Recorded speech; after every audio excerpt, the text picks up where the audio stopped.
Cette vidéo est une présentation de La Revanche, la boutique officielle des Deux Pions.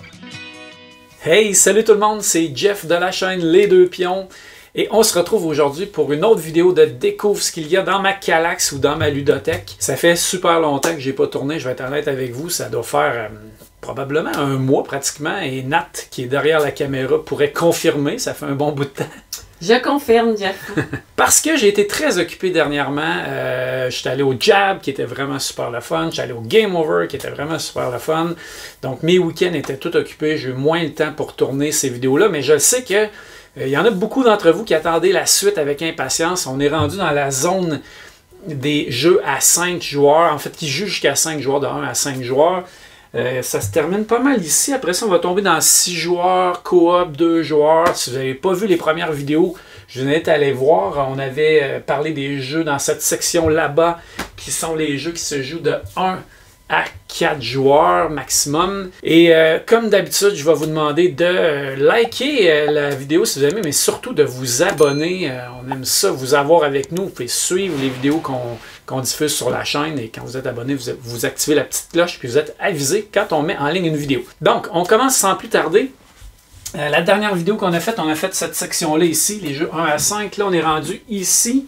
Il y en a pas mal, donc je me suis rendu compte d'une tendance, c'est que j'ai commencé en me disant je vais faire des vidéos de 15-20 minutes, puis là j'étais autour de 17 minutes, puis plus on avance vers ici, finalement je fais du 30 minutes, même 35 minutes. Je suis désolé, je parle beaucoup, mais j'ai plein de bonnes choses à dire sur tous ces jeux-là, puis je pense que vous aimez ça. Fait qu'on va y aller tout de suite ici, il y a une section avec plusieurs petits jeux, donc on va en parler. Je commence avec Ecosphère. Ecosphère qui est un tout petit jeu que quelqu'un m'a fait découvrir, je me souviens plus qui, mais quand j'ai joué, j'ai fait comme « Hey, c'est vraiment le fun ce jeu-là, c'est sympathique ». C'est un jeu où on va essayer de faire le plus de points possible en collectionnant des cartes. Puis on a une zone centrale où on va jouer des cartes de notre main qui ont des paysages avec des valeurs dessus. Et on va essayer de les jouer dans les nuages correspondant à la valeur. Puis soit qu'on ramasse les cartes à gauche ou les cartes à droite. Si on ramasse d'un côté, on les ajoute à notre main pour pouvoir ramasser d'autres cartes, pour avoir du jeu dans notre main. À un moment donné, on n'a plus le choix quand on n'a plus de cartes dans nos mains. Puis si on ramasse de l'autre côté, bien là, on les ajoute à notre collection. Puis le but, c'est de faire une espèce de collection d'ensemble, soit qu'on ramasse des pareils ou des différents, puis on fait des points avec tout ça. Je vous montre vite ce que ça a l'air, Nat. Est-ce que c'est bon à la caméra? On voit-tu un petit peu derrière? Oui. Ouais. Je continue avec le jeu 10. Qu'est-ce qu'on fait là-dedans? On veut encore une fois ramasser des cartes pour faire des points. Je pense qu'il y a 4 couleurs de cartes, puis on veut ramasser le plus de cartes possible de numéros différents de 1 à 9 ou 0 à 9. Là, je me souviens plus trop, là, mais je pense qu'il y a 10 cartes maximum dans chaque section que tu peux avoir, chaque couleur. Mais c'est un push your luck, c'est un stop ou encore où ce que tu vas sortir des cartes, puis le total des cartes ne doit jamais dépasser 10, ben oui, ne doit jamais dépasser 10. Mais dans les cartes, il y a des chiffres et il y a aussi des espèces de rondelles noires, comme c'est ici, des petites rondelles noires. Et quand tu sors un chiffre, mettons que tu sors 6, si tu sors des petits ronds noirs, bien, ça va soustraire le chiffre. Donc 6, mettons que tu as 3 ronds noirs, moins 3, ça veut dire que tu es rendu à 3 sur 10. Fait que là, tu peux continuer comme ça. Puis tu n'espères pas dépasser les jetons, c'est des jetons de monnaie dans le fond. Il ne faut pas que tu aies plus que 10 jetons de monnaie ou il ne faut pas que tu aies plus que 10 en valeur de chiffres. Puis quand tu décides d'arrêter, soit que tu ramasses la monnaie ou soit que tu ramasses les chiffres vont aller dans ton tableau, puis la monnaie va te permettre d'acheter les cartes des gens qui vont avoir explosé à leur tour, qui vont avoir grillé, comme ils disent dans les règles. Donc, petit jeu sympathique. Un autre petit jeu, parce que ça a l'air qu'il y en a quelques-uns dans cette section-là, c'est à l'endroit, ça se dit mieux, c'est Village Pillage. Vous savez que c'est un jeu que j'ai découvert, on a vraiment eu du fun. C'est un jeu qui est comme un roche-papier-ciseaux, mais avec des cartes puis en groupe. C'est vraiment spécial. Puis ton but, c'est de ramasser le plus de turnips, là, des navets, le plus de navets possible en battant les autres. Puis tu joues 2 cartes à ton tour, une à droite, une à gauche, puis tu vas les confronter avec celles de tes voisins, selon qui va gagner ou perdre. Tu peux ramasser des nouvelles cartes qui vont améliorer ton deck, ou tu peux ramasser des fameux navets qui est le but du jeu d'ailleurs, de ramasser un certain nombre. En fait, c'est celui qui a le plus de navets qui gagne après un certain nombre de manches, je pense. J'ai comme oublié ce détail-là. Mais c'est vraiment le fun. Ça sort super bien. Ça sort. Tout le monde. Ouais, ça sort bien. Puis c'est sympathique, c'est facile à jouer. Puis c'est surprenant. C'est pas un genre de jeu qu'on a vu souvent, ça. Continue avec Courtisan, un jeu que j'ai découvert l'année dernière. Courtisan, c'est un jeu où on va avoir des cartes. C'est encore un jeu de collection d'ensemble. Tu vas essayer de ramasser des cartes qui vont te donner des points. La twist, c'est que quand tu vas jouer ton tour, tu vas jouer 3 cartes. Tu vas donner une carte à quelqu'un. Tu vas mettre une carte au centre dans la zone d'influence et tu vas garder une carte dans ta collection à toi. La carte que tu vas jouer au centre, tu vas la jouer soit dans la valeur positive ou négative. Ce qui fait qu'à la fin de la partie, s'il y a plus de personnages en fait dans la zone positive, ben, les cartes de cette couleur-là vont valoir des points positifs pour tout le monde. Mais s'il y a plus de cartes dans la valeur négative, dans la section négative, ça va valoir des points négatifs pour tout le monde. Fait que tu veux donner les cartes qui vont valoir des points négatifs aux autres puis essayer d'influencer pour que ça reste négatif. Mais tu veux garder celles qui sont positives et essayer d'influencer pour que ce soit positif à la fin. C'est vraiment le fun. J'ai bien aimé. Le matériel est beau. Il y a un beau petit tapis dedans. Les cartes sont vraiment belles. Les dessins, les illustrations sont super. C'est un jeu que moi, j'ai vraiment aimé. Ça joue vite. Puis là, tu joues jusqu'à ce qu'il n'y ait plus de cartes dans le paquet. Puis ça doit durer quoi, une vingtaine de minutes à peu près la partie. Donc, Courtisan, vraiment sympathique. Skull. Skull, c'est un vieux jeu, ça, qui a été refait, évidemment. C'est un jeu de bluff. Tout le monde va avoir des tuiles avec des couleurs dessus différentes. Là, peu importe ce qu'il y a dessus, c'est pas grave. Mais chacun va aussi avoir une tuile skull. Un crâne comme ça, qui est la tuile maudite qu'on ne veut pas attraper. Puis, à son tour, qu'est-ce qu'on va faire? C'est qu'on va faire un enchère pour dire combien de tuiles on est capable de tourner sur le jeu parmi toutes les tuiles qu'il y a qui sont empilées une par-dessus l'autre avant d'attraper un skull. Ok, maintenant, je peux dire, moi, je suis capable d'en tourner 2. Là. Après ça, l'autre dit 3, 4, 5. Puis quand quelqu'un arrête, ou en fait, tout le monde arrête, bien là, on dit, OK, vas-y, tourne-le tes 5. Puis là, la personne a dit, OK, toi, tourne-en un, toi, tourne-en un, encore un, toi, un. Puis lui aussi peut en tourner. Puis le but, c'est d'atteindre le chiffre qu'on a dit. Mais tu flippes ta tuile que toi, t'as, qu'il faut que tu le fasses 2 fois, finalement, pour gagner la partie. Et si tu rates un skull, ben là, tu perds une fleur. Fait que là, ça devient plus compliqué un petit peu pour toi de faire des mises. Oui. Las Vegas! Viva Las Vegas! Mais qui c'est qui aime pas, qui a pas le goût d'aller jouer au casino puis gagner gros, miser gros, gagner gros? Eh bien, Las Vegas, c'est ce que ça vous promet dans ce jeu-là. C'est un jeu de dés, évidemment, dans lequel on va avoir des tables avec des valeurs de 1 à 6. Et on va rouler des dés. On va aller prendre les valeurs identiques. Mettons toutes les 3. Mettons que j'ai 5 3. Je vais aller mettre ça sur la table des 3. Et sur chacune des tables, il y a eu des billets qui ont été mis.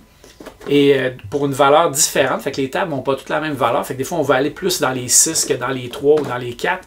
Mais une fois que tu as décidé, tu vas sur la table, tu mets tes dés là. Et après ça, les autres vont jouer. Ils peuvent venir te battre ton score. Fait que mettons que j'ai mis, là, 5 c'était peut-être beaucoup, mais mettons que j'ai mis 3-3 sur la table. Puis Nathalie, elle roule, puis elle a 4-3. Elle peut venir me bumper. Fait que là, c'est elle qui. Ben, elle me bombe pas, mais en fait, c'est elle qui mène la table.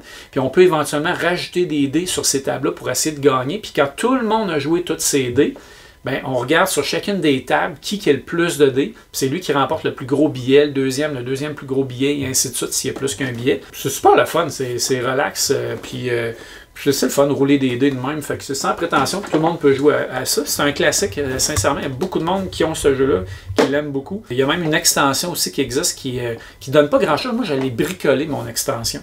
En fait, pas qu'elle donne pas grand-chose, mais elle coûtait cher pour ce qu'il y avait dedans.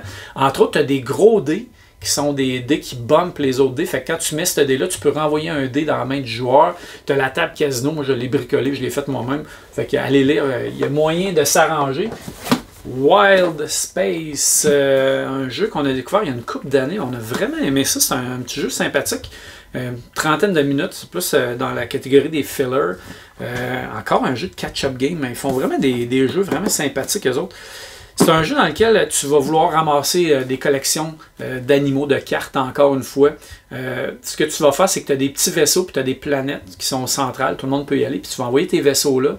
tu as plusieurs endroits sur chacune des planètes qui vont pouvoir te donner des actions, par exemple, jouer des cartes. Puis quand tu vas jouer ces cartes-là, tu vas les activer, tu vas prendre les bonus, tu vas ramasser des points.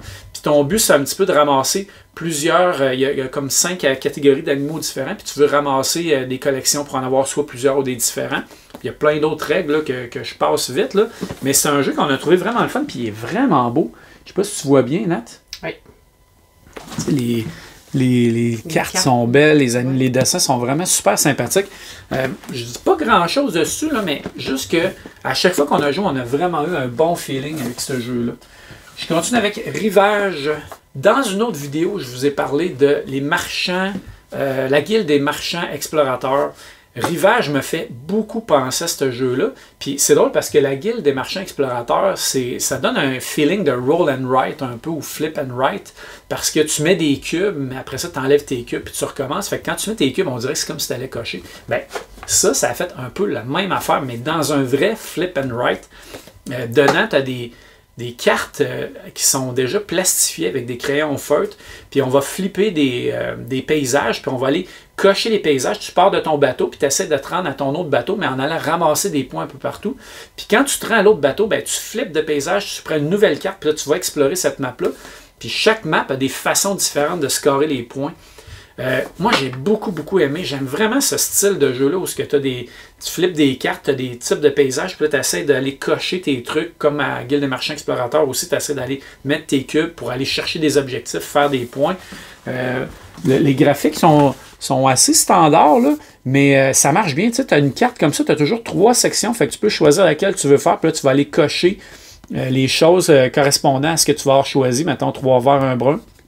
Puis si tu passes de ton bateau à ton bateau, ben, tu vas changer ta carte. Puis chaque carte dans le bas indique comment on va scorer les points. Fait que c'est vraiment un jeu fun. C'est pas trop long. Sympathique. J'adore. Oh, on arrive avec Forêt Mix, un jeu qui a fait beaucoup parler de lui l'année dernière. C'est un jeu encore où tu vas essayer de ramasser des cartes, puis les cartes vont scorer des points. Comment tu vas faire ça? C'est que tu vas jouer des arbres, puis à chaque fois que tu joues une carte, pour jouer ta carte, tu vas payer avec les autres cartes que tu as dans tes mains. Fait que tu vas toujours comme jouer un arbre, par exemple, il faut que tu défausses 2 cartes. Fait que tu vas mettre 2 cartes dans la clairière, qui est commune à tout le monde. Et là, après ça, tu pourrais jouer par exemple un renard dans l'arbre que tu viens de mettre à gauche ou à droite, parce que les cartes sont divisées soit gauche-droite ou haut-bas. Fait que tu peux les mettre en haut ou en bas de l'arbre, à gauche ou à droite de l'arbre. Et selon le côté que tu vas le mettre, ben, ça peut être le renard ou le daim, par exemple, qui va compter les points. Puis les cartes que tu joues pour payer, ben, tu vas les mettre dans la clairière. Puis les autres joueurs, à leur tour, soit qui jouent des cartes ou soit qui piochent des cartes. Fait que tu peux piocher de la pioche cachée ou tu peux prendre des cartes qui sont dans la clairière. C'est super bon, c'est vraiment sympathique. Puis il y a un bon petit défi d'aller scorer des points, de faire le meilleur combo possible. Je trouve qu'il y a des combos un peu plus forts que les autres. Je vais vous laisser découvrir. C'est peut-être le petit défaut du jeu. Il y a certains combos, il me semble, qui sont plus durs à faire, peut-être un peu moins payants, d'autres qui sont très payants. Mais c'est un jeu que j'ai toujours du fun à jouer. Et c'est un jeu pour lequel aussi il existe 2 extensions. J'ai lu que les extensions, tu peux toutes les ajouter, mais ça fait un peu gros parce que ça dilue un petit peu les collections que tu vas aller ramasser. Par exemple, quelqu'un qui voudrait ramasser tous les papillons pour faire 20 points, bien, si ton paquet, au lieu d'être gros de même, il est rendu gros de même, bien, ça va être dur de ramasser les papillons.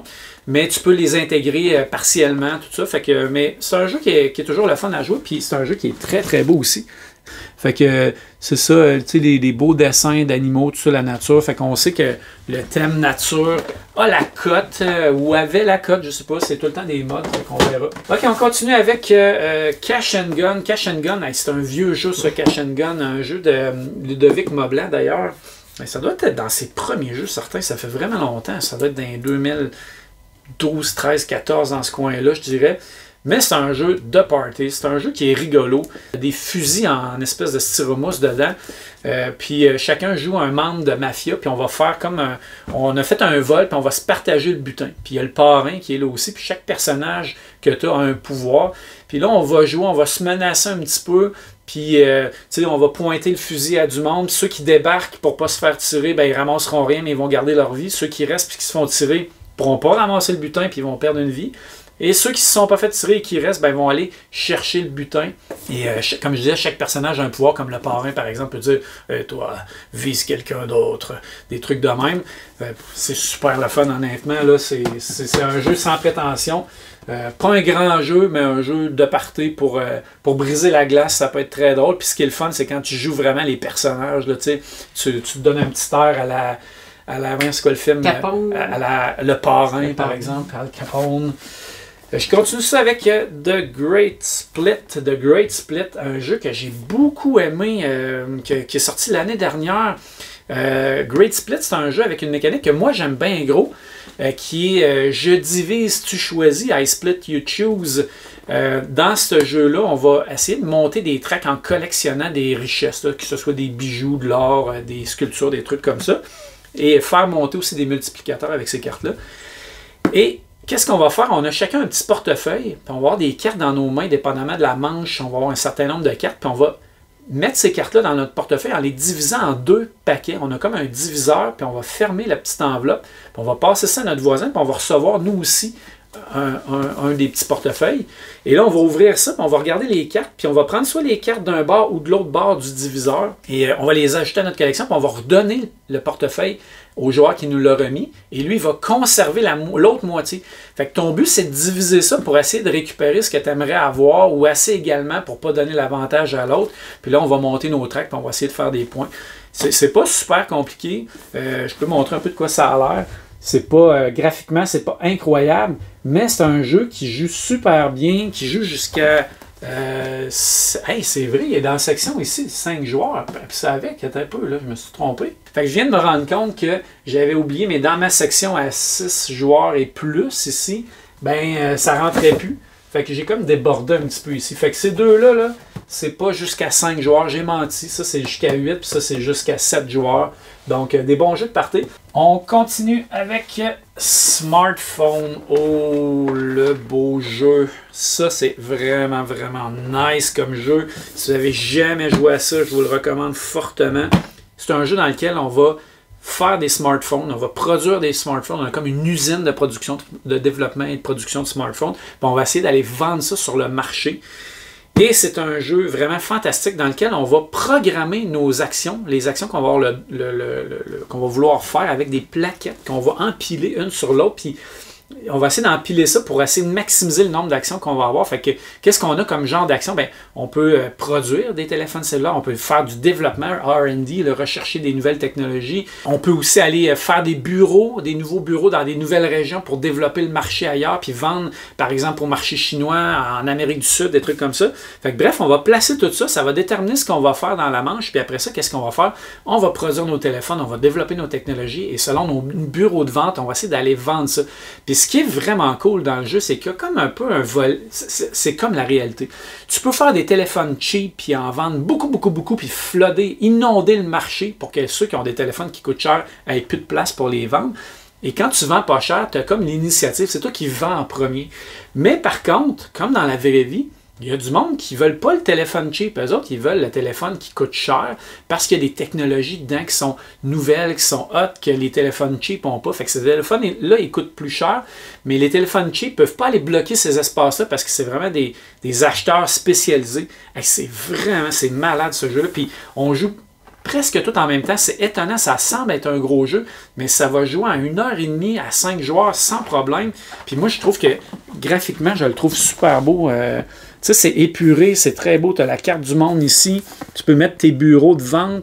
Tu vas déterminer l'ordre de tour ici, mais aussi, ça, c'est quand même à quel prix tu vas vendre tes téléphones pendant cette manche-là. Puis là, on voit les zones avec les technologies. Fait que ça, c'est les places où ça va te prendre vraiment. Il va falloir que tu développes les technologies pour pouvoir aller vendre ces téléphones-là. Fait que même si tu veux vendre bien cheap et jouer avant tout le monde, il y a des zones réservées. Vraiment nice comme jeu. Viticulture.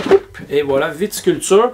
Ça paraît pas ici, mais dans cette boîte-là, il y a aussi l'extension Tuscany.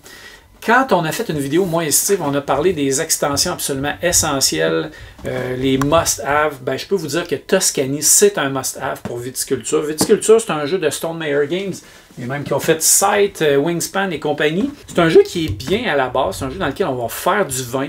Fait que tu as une espèce de carte où tu vas aller placer des travailleurs pour planter du vin, récolter du vin, faire vieillir ton vin, éventuellement aussi avoir des clients puis vendre ton vin. Dans viticulture, tu as comme 2 saisons puis 2 saisons mortes qui se passent absolument rien. Quand tu rajoutes l'extension Toscanie à ça, tu as 4 saisons pleines où tu as des actions aux 4 saisons qui sont vraiment bonnes. Ça change la game complètement. Tu as un nouveau board, tu as des nouvelles zones d'action complètes. Sincèrement, ça prend Toscanie. C'est un jeu qui est intéressant. Je dirais que c'est pas tout le monde qui l'aime parce qu'il y a quand même un bon volet chance sur les cartes qu'on va piocher, les cartes clients, les cartes vin qu'on va planter. Puis ça peut faire une bonne différence dans le game. Puis c'est un jeu qui est quand même assez long aussi. Encore là, tu vois, c'est un jeu qui joue même pas de 1 à 5 joueurs, qui joue de 1 à 6 joueurs. Ça va bien mon classement. Je sais pas qu'est-ce qui s'est passé dans ma tête quand j'ai classé ça, mais regarde, pas grave. C'est dans plus que 4 joueurs, c'est ça qui compte. Moi, j'ai toujours eu du fun à le jouer, mais ça fait partie des jeux où je me disais, je sais pas si je le garde, je sais pas si je le garde pas. Il est sur BGA, mais malheureusement, seulement la version viticulture. En tout cas, j'ai pas vu qu'il y avait mis la version Toscanie, dommage. Attends, j'ai décidé de régler le problème. Je vais aller changer de bord. Fait que là, il est comme collé sur le côté de 6 et plus. Ne m'en tenez pas rigueur. L'important, c'est qu'on parle de jeu et on a du plaisir. Et on continue avec Broom Service. Broom Service. Hey, ça, c'est pas jeune. Juste avoir la boîte. On voit que c'est pas trop récent. Moi, je pense que ce jeu-là, je sais pas s'ils ont fait une réédition, mais il est dû pour une réédition. C'est un jeu vraiment avec un thème vraiment cool où ce que tu original où ce que tu joues des sorcières. On va jouer des rôles. On va avoir des cartes. Normalement, on a 10 cartes. Tout le monde a les mêmes rôles. Et on va choisir 4 de ces cartes-là. À son tour, on va révéler une carte, un des rôles. Puis on va dire si on veut jouer brave ou lâche. Fait que, par exemple, ça pourrait être le rôle cueilleur qui permet d'aller ramasser des ingrédients comme des potions qu'on va aller livrer. Mais si on joue lâche, ben, on va faire l'action faible de la carte, puis on va la faire tout de suite, il n'y a pas de risque. Mais si on la joue brave, c'est qu'on pense que peut-être les autres ne l'ont pas.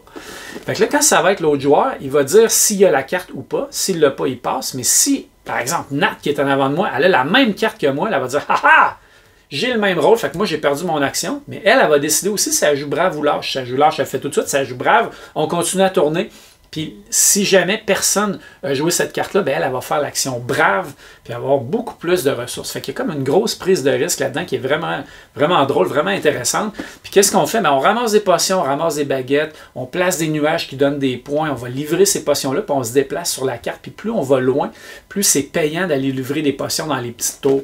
C'est super le fun pour vrai. C'est un jeu que ça fait longtemps qu'on a joué. Nat aime beaucoup ce jeu-là, mais c'est un jeu qui peut être frustrant, mettons, si tu prends beaucoup de chance puis tu te fais avoir par les autres. En passant, je me rends compte, le Skull, tantôt, j'ai oublié de le dire, mais Skull est un jeu qui joue jusqu'à 6 joueurs aussi. Fait que, gars, je l'ai mis là. Fait que, tu sais, on va avoir pris de l'avance sur l'autre section, c'est pas pire, hein? Ok, je continue avec Ra, un jeu d'enchères de mon bon ami Rainer Kinesia. Un jeu que j'aime bien gros. C'est une réédition du jeu. J'ai la version semi-deluxe parce qu'il y avait une version avec des jetons en bois, avec un gros sac gros de même. Ça, c'est la version en carton, mais quand même, elle est vraiment super belle. D'ailleurs, j'ai kickstarté la version en bois parce que c'est un jeu que je sors vraiment souvent. Fait que je me suis dit, je vais aller chercher le gros kit. Et c'est un jeu le fun. C'est un jeu d'enchères, mais d'enchères ouvertes. Tout le monde a avec lui 3 jetons d'enchères, puis on voit les valeurs. Par exemple, je peux avoir 3, 6, 10, puis Nat, elle a peut-être 2, 7 et 15. Puis là, on va tourner sur le marché central, on va tourner des tuiles. Éventuellement, le joueur, à son tour, peut soit rajouter une tuile ou arrêter, puis lancer un enchère pour gagner tout ce qui a été sorti au centre. Fait que là, ben, c'est celui qui va miser le plus, puis on a une shot, on peut miser une seule fois, puis on voit ce que les autres ont. Fait que moi, je peux jouer mon 3 pour forcer Nat à jouer 4 et plus, par exemple, ou je peux jouer mon 10 pour espérer qu'elle sort son 15. Puis quand tu gagnes, tu ramasses les tuiles, mais tu ramasses aussi la tuile d'enchère qui est au centre. Fait que ça, c'est la tuile d'enchère que tu ramasses pour le prochain tour. Fait que des fois, la tuile d'enchère qui est au centre est très élevée. Fait que tu vas aller la chercher en plus des tuiles qui vont te donner des points. Parce que ça va te permettre de gagner des enchères à l'autre tour. Ou des fois, tu ramasses des 1 puis là, tu es vraiment dans la chenoute. Mais ça arrive.